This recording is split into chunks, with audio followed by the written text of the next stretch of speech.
The AI funding trap filmmakers keep falling for.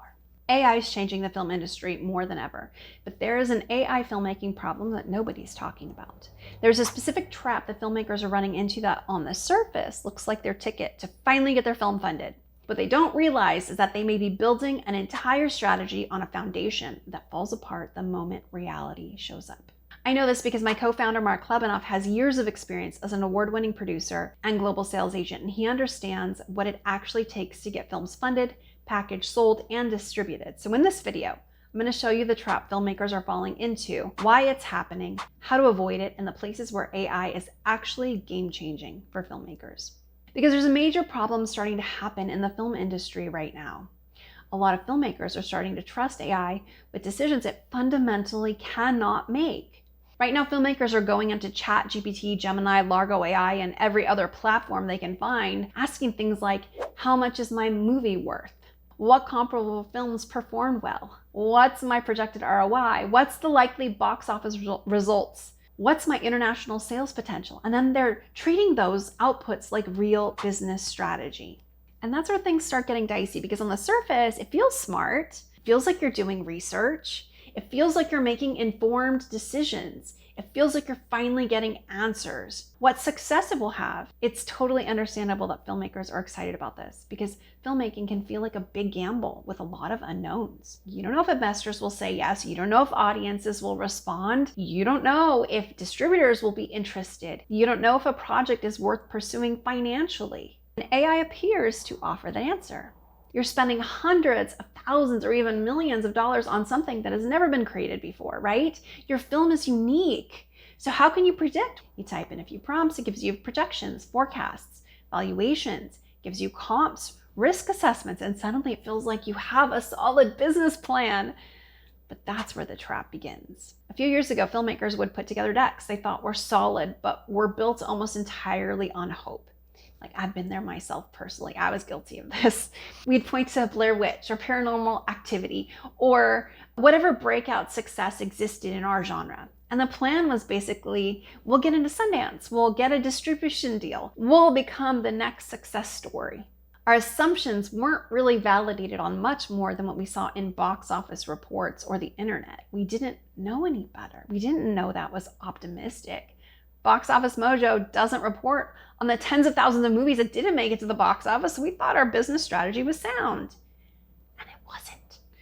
Now, filmmakers are doing something that looks much more sophisticated. They're generating valuations, revenue forecasts, ROI projections. Now, getting a film's valuation is great. That is the right way to go. But the problem is using numbers given by a source that isn't really credible, but looks like it is. It feels professional, feels intelligent, but are the numbers actually right? I don't think many people stop to ask this. It looks good, right? It seems based on valid information. How could it be wrong? And this is where AI can put you in a bad position, because AI mines information. It does not vet the information. And those two are very different things. A lot of filmmakers assume that if AI gives them a valuation or a revenue forecast or a box office projection, that those numbers are accurate and based on real market intelligence. But that's not necessarily true. Think about it. AI is pulling information from sources all over the internet and reorganizing it into something that looks intelligent and authoritative. That does not mean the information is right or complete, and it definitely does not mean the information applies to your specific film. So take a platform like IMDb or Box Office Mojo. A lot of filmmakers assume the information they see there represents the complete financial picture of a film, and it doesn't. Especially in independent film. Most independent film financial data isn't shared publicly. Distributor reports are proprietary and aren't released to the public. And in some cases, information on sites like IMDb can be changed by people who have nothing to do with the film itself. So the information reported can be wildly inaccurate. Plus, when Mark gets reports from distributors on films he's worked on, those reports aren't uploaded to IMDb for everyone to see.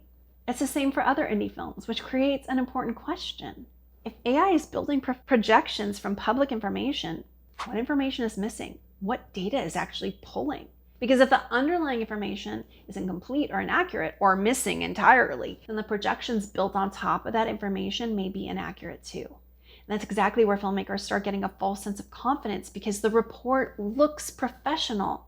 But looking professional and being correct are not the same thing, right? The danger is when the numbers make you feel certain about something that may not actually be true.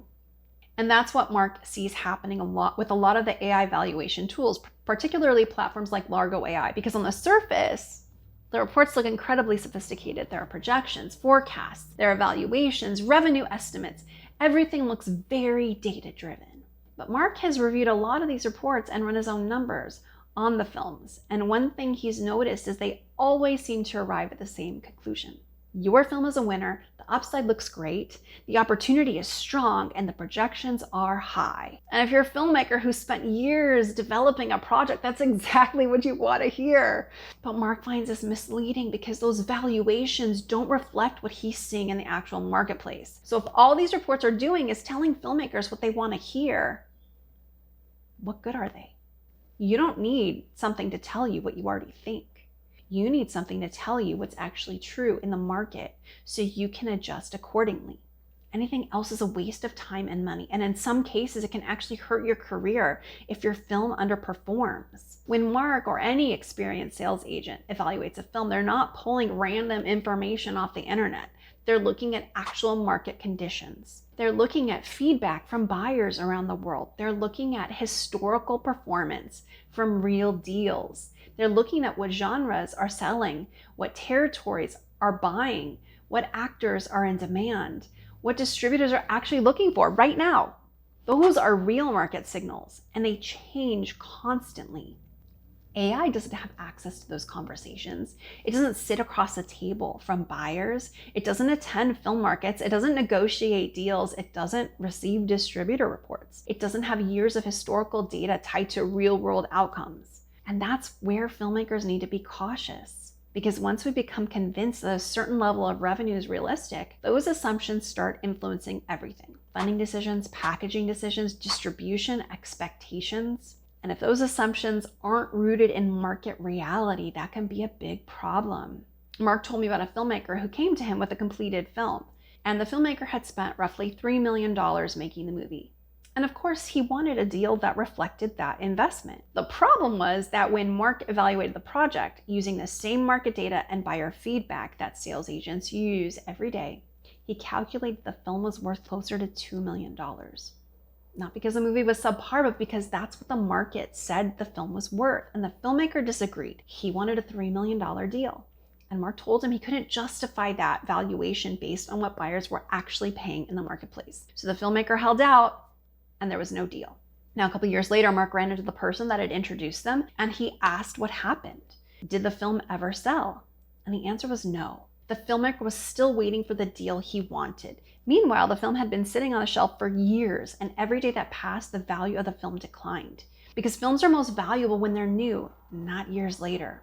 You see, the market doesn't care what you spent. And it doesn't care what you think the film is worth. Buyers are only willing to pay what their data tells them it's worth. That's a fact. That's why accuracy matters, because if your assumptions are wrong, the decisions built on top of them are usually wrong too. And in this case, one incorrect assumption about value prevented a deal from happening at all. And while the filmmaker waited for the market to change, his film got less valuable. This is important because if your film doesn't perform the way you expected, or it loses money, that doesn't just affect this film, it can affect your ability to raise funds for your next one. Because if an investor asks you how your last film performed, and the answer is that it lost money, what's the likelihood that they're gonna fund the next one, right? It's a much more uphill battle. A business plan is only as good as the numbers it's based on. If the numbers are wrong, the budget might be misaligned and all the important decisions you make would be wrong, which negatively impacts the success of your film. Now, I'm not saying every AI-generated projection is automatically inaccurate, but most filmmakers have no way to verify whether those projections are accurate in the first place. And that's a dangerous position to be in, especially when you're talking to investors about hundreds of thousands or millions of dollars. You want to be as accurate as possible because a filmmaker is going to be asking, why is the film worth this amount? Where did these projections come from? How are these numbers calculated? What market data supports these assumptions? And if the answer is, well, AI generated it, it's probably not going to inspire a lot of confidence, right? Because sophisticated investors don't invest in just charts. They invest in the logic underneath the numbers. And that's why experienced producers spend so much time evaluating projects before money gets spent. They're not just asking, can this film get made? They're asking, does a business make sense? Does the market support the opportunity? Can we realistically execute it? A professional looking document is not the same as a viable project, and that's where a lot of filmmakers can get into trouble. They can mistake presentation for validation. And that's why we created the complete indie film producer system. Because most filmmakers are taught how to make movies. They're rarely taught how successful producers determine how to make a profitable film, how they evaluate opportunities or identify risk, how they position projects for financing and distribution, and how they avoid expensive mistakes before money gets spent. That's exactly what the program is designed to help filmmakers understand. How to start thinking like a producer before important decisions get made. So if you want to see what it looks like to learn what we know and work with us, you can click the first link in the description below.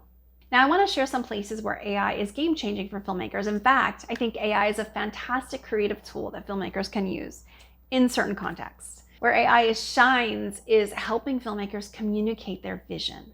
For example, we had a filmmaker come to us with a pitch deck that looked like a lot of independent film decks. The information was there, but visually, it just looked average. There wasn't a strong artistic through line. The presentation wasn't helping sell the vision.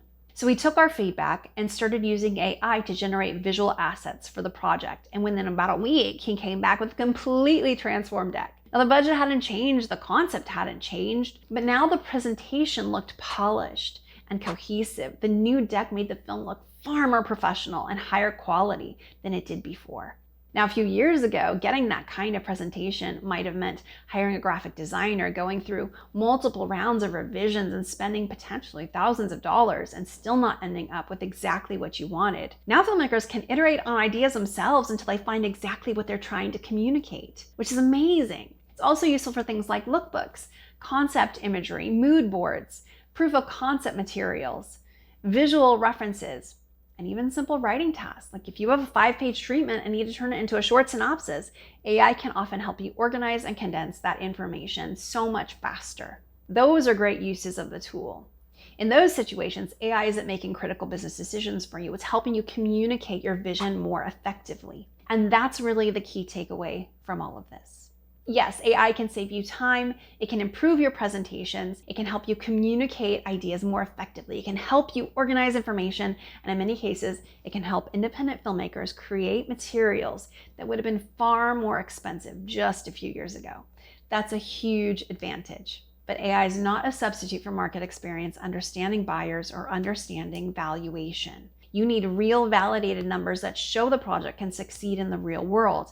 And that's why I'd suggest to be careful about confusing those polished AI outputs with validated opportunities. Just like a great looking deck does not automatically mean a great investment, an AI generated valuation does not automatically mean the project is worth that amount. The filmmakers who benefit most from AI won't be people trying to replace producers, sales agents, distributors, or creative judgment. They'll be the people using AI to become more effective at what they already do. Use it to move faster.